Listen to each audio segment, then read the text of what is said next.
চালনা করে এটা তো শুনেছি, কিন্তু প্রেতকে আটকে রেখেছে শুনেছো কখনো?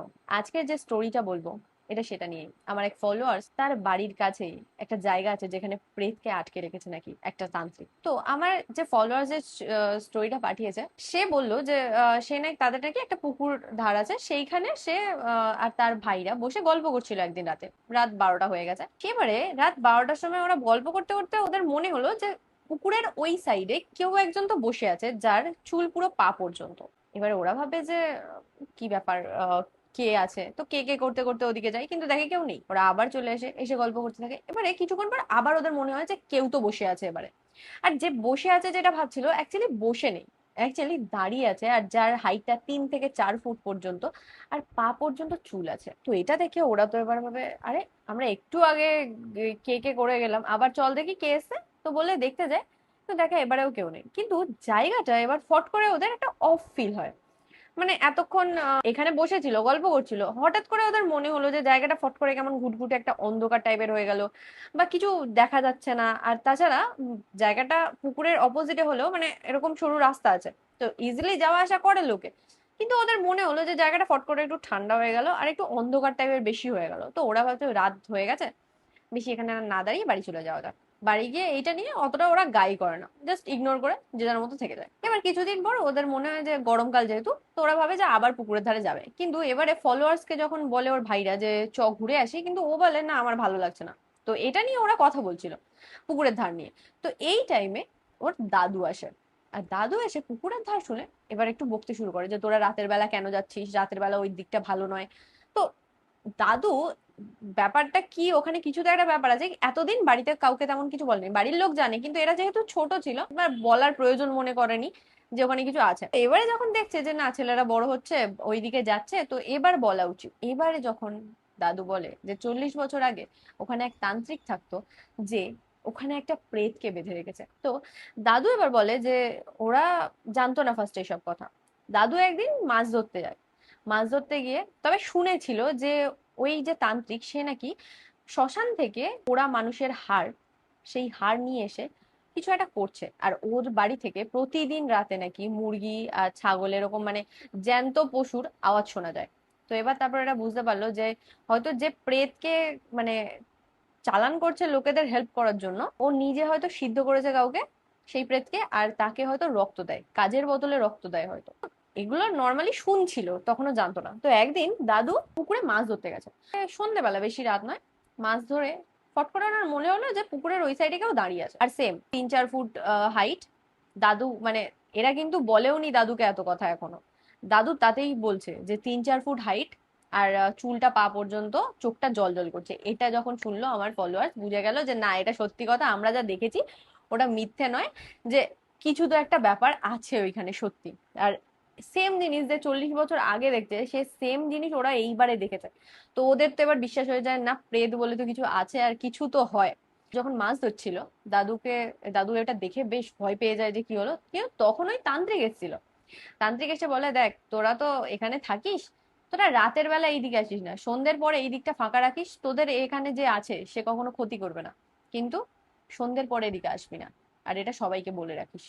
তো এই তান্ত্রিকই বলে দিয়েছিল যে না আসার জন্য। তো তারপর থেকে সন্ধ্যের পরে ওখানে তেমন কেউ যায় না, কিন্তু এরা তো যেহেতু বড় হচ্ছে আস্তে আস্তে যেতে শুরু করে। আমার যে ফলোয়ার্স সে আগে এসব বিশ্বাস করতো না, কিন্তু সে বলে যে এইটা যখন আমার দাদু বললো, দাদুর মুখ থেকে শুনলাম যে আমরা যেটা দেখেছি অ্যাকচুয়ালি সেম জিনিস দাদুও দেখেছিল একটা টাইমে, আর 40 বছর আগে। তো কিছু তার ব্যাপার আছে। তো তোমাদের কি মনে হয়, এই স্টোরিটা শুনে তোমাদের কি মনে হলো সেটা জানাতে ভুলো না। লোকে যে ভাবে যে ব্ল্যাক ম্যাজিক বলে কিছু হয় না, বাট হয়, আমি মানি। তো ব্ল্যাক ম্যাজিক করছে, তা প্রেত চালন করছে, এইসব তো একটু আধটু হয়। তো আমার মনে হয়েছে যে স্টোরিটা তোমাদের শোনাই। তোমরা কি ভাবছো এই স্টোরিটা নিয়ে সেটা বলতে ভুলো না, যে সত্যি তোমাদের কি মনে হয়, বিশ্বাস করলে স্টোরিটা? তো সেটা বলো আর কেমন লাগলো। আর আমার কাছে এরকম অনেক স্টোরি আছে যেগুলো আমি এখানে ইনস্টাগ্রামে তো দেবো, তাছাড়া ইউটিউবে সাবস্ক্রাইব করতে ভুলো না। ইউটিউবে এখানে ছোট স্টোরিগুলোকে আমি পুরোটা বড় করে একসাথে দিতে পারবো, কারণ ইনস্টাগ্রামে আমি 2 মিনিটের বেশি তো ভিডিও দিতে পারি না। ইউটিউবটা ফলো করতে ভুলো না, আর স্টোরিটা কেমন লাগলো বলতে ভুলো না। এরকম স্টোরি আরো আছে, আরো আনবো। আর যেই স্টোরিটা লিখেছে থ্যাঙ্কস স্টোরিটা দেওয়ার জন্য। তো আরো যারা আছে তাদের বলছি বলছি, যারা অলরেডি স্টোরি দিয়ে রেখেছো, তারাও বারবার জিজ্ঞেস করছো যে কবে আসছে কবে আসছে। আসবে, সব আসবে। আর অনেকে আমাকে আরো একটা জিনিস জিজ্ঞেস করছো যে কলকাতা পুতুল বাড়ি, মানে কলকাতার যে সিরিজটা চালাচ্ছিলাম হরর যে জায়গাগুলো নিয়ে, সেগুলো আমি এখনো চালাচ্ছি না কেন? চালাবো, সব দেবো। আমার অলরেডি অনেক কিছু প্ল্যান আছে, আস্তে আস্তে আনবো। কফি খাই। আমি একটা কফি শপ খুলবো, আমার খুব ভালো লাগে কফি খেতে। আমার এক ফলোয়ার স্নেহা, যে আমাকে রবীন্দ্র সরোবর মেট্রো স্টেশনে ওর সাথে ঘটে যাওয়া একটা ঘটনা পাঠায়। যখন স্নেহার সাথে এই হন্টেড ঘটনাটা ঘটে, তখন ও সবে ক্লাস 10, মানে মাধ্যমিক দিয়ে 11-এ উঠে যায়। তো এই টাইমে ওর সাথে ফেসবুকেই একটা ছেলের পরিচয় হয়, যে ছেলেটা ইঞ্জিনিয়ারিং এ সেকেন্ড ইয়ারে পড়ছিল। তখনকার দিনে তো আর ফোন ছিল না যে সরাসরি যোগাযোগ করবে, তো তখন ওই স্কুল থেকে এসে বেরিয়ে বা পড়তে যাওয়ার টাইমে, এই সব টাইমেই তো দেখা করার টাইম ছিল। তো স্নেহাও ওরকম ওর বয়ফ্রেন্ডের সাথে শুক্রবার করে ওর কালীঘাটে পড়া থাকতো, ওই দিন ও স্কুল থেকে বেরোতো, বেরিয়ে ওর বয়ফ্রেন্ডের সাথে ও পড়তে যেত। আবার পড়া যখন ছুটি হতো, ওর বয়ফ্রেন্ডের সাথে আবার মেট্রো স্টেশন পর্যন্ত আসতো। দুজনে, মানে স্নেহা আর ওর বয়ফ্রেন্ড দাঁড়িয়ে ওই মেট্রো স্টেশনে অনেকক্ষণ গল্প করতো। আর যখন লাস্ট মেট্রোটা ঢুকতো, সেই টাইমেই স্নেহা বাড়ি চলে যেত। এরকম কয়েক সপ্তাহ বেশ ভালোই দেখা চলছিল। কিন্তু এবারে একটা শুক্রবার স্কুল থেকে বেরোয় স্নেহা, কিন্তু ছেলেটা আসেনি। তো স্নেহার এবার খটকা লাগে, ভাবে যে যোগাযোগ তো করার কোনো উপায় নেই, তো পড়তে চলে যাই, ওখান থেকে বেরিয়ে হয়তো ওর সাথে দেখা হয়ে যাবে। তো স্নেহা এটা ভেবে পড়তে চলে যায়। পড়া থেকে বেরিয়ে স্নেহা দেখে যে ছেলেটা আসেনি। এবার তো স্নেহার একটু চিন্তা হচ্ছে যে কি ব্যাপারটা হলো, ভুলেও এলো না, এখানেও আসে না। তো ও ভাবলো যে মেট্রো স্টেশনে গিয়ে ওয়েট করি, কারণ ওখানেই তো অনেকক্ষণ ওরা গল্প করতো, কোথাও না আসুক অন্তত মেট্রো স্টেশনে আসবে। তো ওখান থেকে সোজা ও মেট্রো করে রবীন্দ্র সরোবর মেট্রো স্টেশনে নামে। রবীন্দ্র সরোবর মেট্রো স্টেশন যখন নামে তখন 8:30 বাজে, আর পুরো স্টেশন ফাঁকা, এমনকি গার্ড থাকে তাকেও দেখতে পায়নি। তো নেমে সামনে যে বসার চেয়ার থাকে সেখানেও বসে, আর ও বসে ভাবছে যে আজকেও আসবে না, নাকি নাকি ও আমাকে ছেড়ে দেবে। যেহেতু ফোন নেই, তো যোগাযোগ হচ্ছে না, সপ্তাহে একদিন দেখা করে, তো সেই ছেলে প্রতি সপ্তাহে দেখা করতে আসছে, আজকে হঠাৎ করে দেখা করতে আসছে না। তো এবারও ভাবতে শুরু করেছে যে ওকে আমাকে ছেড়ে দেবে, কাউকে কি পেয়ে গেছে। এবার চিন্তা করতে শুরু করেছে, বেশ মুখও কাঁদো কাঁদো হয়ে গেছে ওর। সেই টাইমে পাশ থেকে একটা মেয়ের গলা শোনা যায়, যে মেয়েটা বলে ভালোবাসার উপর বিশ্বাস রাখতে শেখো। এটা শুনে স্নেহা আঁতকে ওঠে। পাশে ফিরে থাকে একটা মেয়ে, যে পিঙ্ক কালারের শাড়ি পরে আছে, একটু সেজে গুজেই আছে। মেয়েটা এটা বলাতে স্নেহা এবার ভাবে, আমি তো এটা ভাবছিলাম, ও কি করে বুঝলো। তো স্নেহা ভাবে কে এটা হবে, কে না কে, বলে ও চলে যেতে, উঠে যেতে যাবে। মেয়েটা বলে আরে বসে যাও না, হয়তো সে আসতে পারে, তুমি যেটা ভাবছো সেটা নাও হতে পারে। এটা শুনে স্নেহা তখন একটা অন্য জগতে চলে গেছে, বলছে যে ওর কোনো খেয়াল নেই যে ও কি করবে।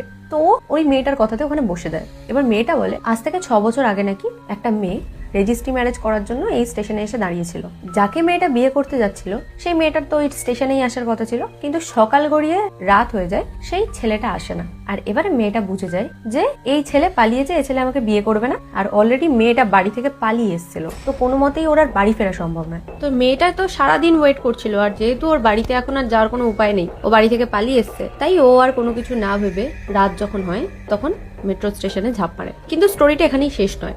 যে ছেলেটার জন্য মেয়েটা ঝাঁপ মারলো, সেই ছেলেটার নাকি ওই দিনেই রোড অ্যাক্সিডেন্ট হয়, আর যেটার জন্য হসপিটালে ভর্তি হয়। কিন্তু যখন ওই দিন শোনে যে ওর গার্লফ্রেন্ড ওরম ভাবে ঝাঁপ মেরে মারা গেছে, ওর ওখানে হার্ট অ্যাটাক হয় ওই কথাটা শুনে, আর তারপর ওর ছেলেটাও মারা যায়। তো মেয়েটা বলে সবকিছু খুব তাড়াতাড়ি ভেবে নিতে নেই, একটু ওয়েট করতে হয়, আর নিজের ভালোবাসার যদি কোনো মানুষ থাকে তার উপর বিশ্বাস রাখতে হয়। এই কথাটা বলা সবে শেষ হয়েছে, সামনে থেকে স্নেহা দেখছে যে লাস্ট মেট্রোটা সেটা ঢুকছে। এটা দেখে স্নেহা বলে এবার তো আমাকে উঠতে হবে, আমাকে এবার বাড়ি যেতে হবে, বাড়ি যাওয়ার টাইম হয়ে গেছে। তো এটা বলে স্নেহা চলে যেতে যাবে, কিন্তু স্নেহার হঠাৎ করে মাথায় আসে যে আচ্ছা মেয়েটা কি করে জানলো যে আমি কি আমি তো বসে ভাবছিলাম যে ছেলেটা আমার উপর চিট করেছে কিনা, কিন্তু মেয়েটা কি করে জানলো, মেয়েটা কেন বললো যে ভালোবাসার উপর বিশ্বাস রাখতে শেখো। তো ও পেছনে ফিরে মেয়েটাকে জিজ্ঞেস করতে যাবে যে তুমি কি করে জানো, তখনই দেখে যে পিঙ্ক কালার শাড়ি পরা মেয়েটা মেট্রো স্টেশনে ঝাঁপ মারে। এটা দেখে স্নেহা চিল্লে ওঠে আর ওখানে পড়ে যায়। তো ওখানেই গার্ড ছিল বা যারা মেট্রো থেকে নামছিল, তারা ওকে ওরম ভাবে দেখে সাথে সাথে ওর কাছে আসে। স্নেহা কিছু বলতে পারছে না, জাস্ট বলছে কেউ একজন ঝাঁপ মেরেছে।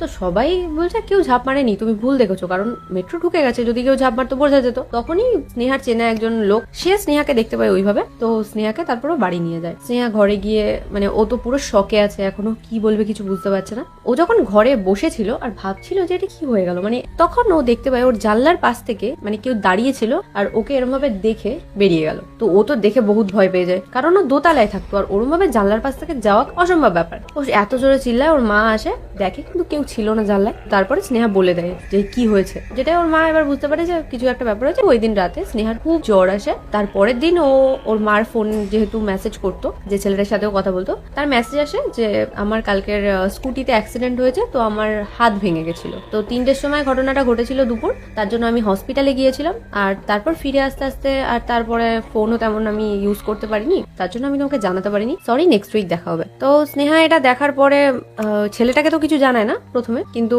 ওর খুব জ্বর ছিল, তোর মা বুঝে গেছিল কিছু একটা ব্যাপার হয়েছে, তাই একটা তাবিজ এনে ওকে পরিয়ে দিয়েছিল। আর এরপরেই স্নেহার জ্বর কমে যায়। এটাই ছিল Sneha story. Thank you Sneha স্টোরিটাকে শেয়ার করার জন্য, দারুণ স্টোরি লেগেছে আমার। স্টোরিটা একটা জিনিস বোঝালো, সব আত্মা বা ভূত খারাপ হয় না। এটা আমি একজন প্যারানর্মাল ইনভেস্টিগেটরের কাছ থেকেও শুনেছিলাম।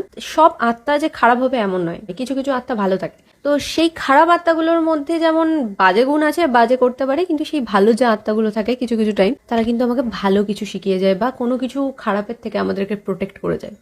স্নেহা স্টোরি তো আমার দারুণ লেগেছে, স্টোরিটা খুবই সুন্দর লেগেছে। তো তোমাদের কেমন লাগলো স্টোরিটা অবশ্যই জানাতে ভুলো না। নেক্সট কোনো ভিডিওতে দেখা হচ্ছে। Bye bye.